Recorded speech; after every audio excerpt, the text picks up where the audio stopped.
نہ من تنہا دری میں خانہ مستم، نہ من تنہا دری میں خانہ مستم، جنید و شبلیو، جنید و شبلیو عطار شد مست، نہ من تنہا دری میں خانہ مستم،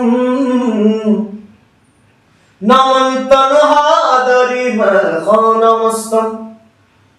بروئے پاک شمس الدین تبریز، بروئے پاک شمس الدین تبریز، بروئے پاک شمس الدین تبریز، بروئے پاک شمس الدین تبریز، کہ ملا برسرے، کہ ملا برسرے بازار شد مست، کہ ملا برسرے بازار شد مست، بروئے پاک شمس الدین تبریز، کہ ملا برسرے بازار شد مست، نہ من تنہا دری،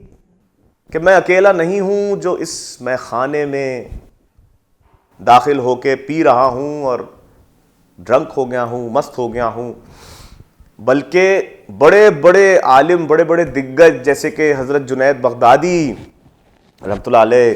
حضرت حسن شبلی، حضرت فرید الدین شمس الدین فرید الدین عطار، جنہوں نے دا کانفرنس آف دا برڈز سمرغ کے بارے میں لکھا اپنے ملفوظات میں، اور بڑے بڑے اس طریقے کے جو عالم ہیں، وہ سب بھی اس میں خانے میں آ کے مست ہو گئے. کیوں؟ کیونکہ بروئے پاک شمس الدین تبریز، جب میں اپنے مالک کے، اپنے گرو کے، اپنے پیر و مرشد کے دیدار کرتا ہوں، ان کے چہرے سے روبرو ہوتا ہوں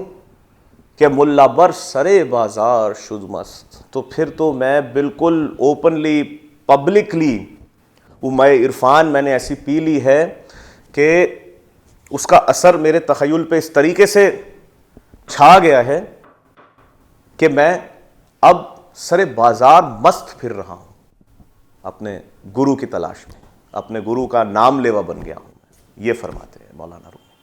نہ من تنہا دری، نہ من تنہا دری میں خانہ مستم، نہ من تنہا دری میں خانہ مستم. ایک ایسا دور تھا جب ایسا لگ رہا تھا ویسٹ ایشیا میں سینٹرل ایشیا میں رہنے والے لوگوں کو کہ ہماری یہ جو پوری تہذیب ہے، پورا اثاثہ جو ہے، یہ سب کچھ مٹ جائے گا، ختم ہو جائے گا. منگول اس طریقے سے ایک ویو کی، ایک طوفان کی طرح مطلب چھا گئے پورے سب کانٹیننٹ پہ اور پورے ایشیا میں چھا گئے وہ لوگ. اب مولانا رومی جو بلخ کے ریجن سے تھے، یعنی Bukhara, Balkh, that region which is Afghanistan of today, وہاں سے وہ اپنے والد صاحب کے ساتھ، حضرت سلطان ولد کے ساتھ وہ چل پڑے، اور وہاں سے منگولوں سے بچتے بچاتے آپ پہنچے شہر کونیا. کونیا ایک ریاست تھی جو ماڈرن ڈے ٹرکی جو ہے وہاں اس میں آتی، اور کیونکہ ٹرکی بیزنٹائن جو ریاست تھی رومنز کی، ایسٹرن رومن امپائر کا حصہ تھا، تو مولانا کا نام، ان کا نک نیم پڑ گیا رومی، آئی ای دا ون فرام روم. تو جلال الدین محمد بلخی جو تھے، مولانا جلال الدین رومی بن گئے، اور وہاں کی مشہور ایک یونیورسٹی میں، درسگاہ میں وہ پڑھانے لگے. ایک دن ساری کی ساری جب وہ اپنی کتابیں، بڑے بڑے سکرولز، سارا علم کا ان کا جو بھنڈار تھا وہ لے کے بیٹھے تھے اپنے کچھ سٹوڈنٹس کے سامنے، کچھ ان کے جو پیئرس تھے ان کے سامنے، اور وہاں دور سے ایک شخص پھٹے لباس میں، گدڑی میں، اور بہت ہی گندڑا مندڑا سا ایک گدھی کی سواری کرتا ہوا وہاں پہنچا. اور اترا اور بڑے تلخ مزاج سے بولا یہ کیا لگا رکھا ہے تم نے, کیا ہے یہ سب بکواس. وہ شخص چیرتا ہوا آیا بھیڑ کو اور سامنے آ کے کھڑا ہو گیا ان کے,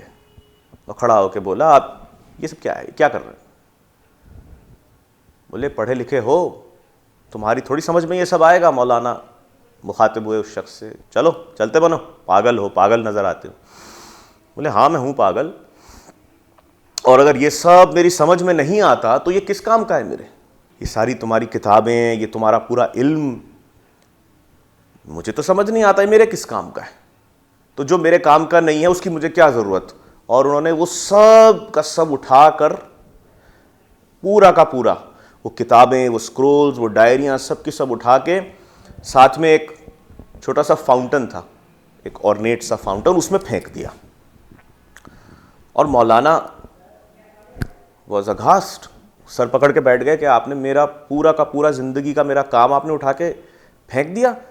آپ نے تو آپ میری جان ہی لے لیجئے, اس سے تو میری جان ہی لینا بہتر ہے. تو پھر شمس بولے اچھا چلو اگر یہ تمہیں اتنا عزیز ہے یہ سب, اگر تمہیں یہ اپنی جان سے زیادہ پیارا ہے تمہارا علم, تو چلو کوئی بات نہیں.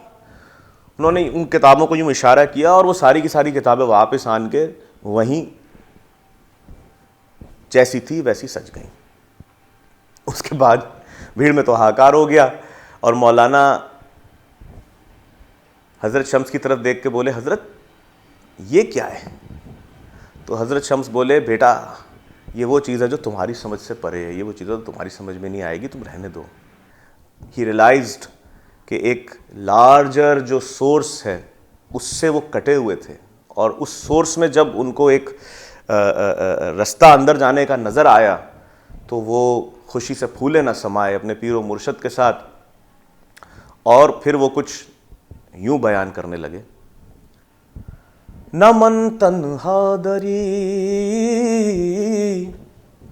نہ من تنہا دری میں خانہ مستم, نہ من تنہا دری میں خانہ مستم. جنیدو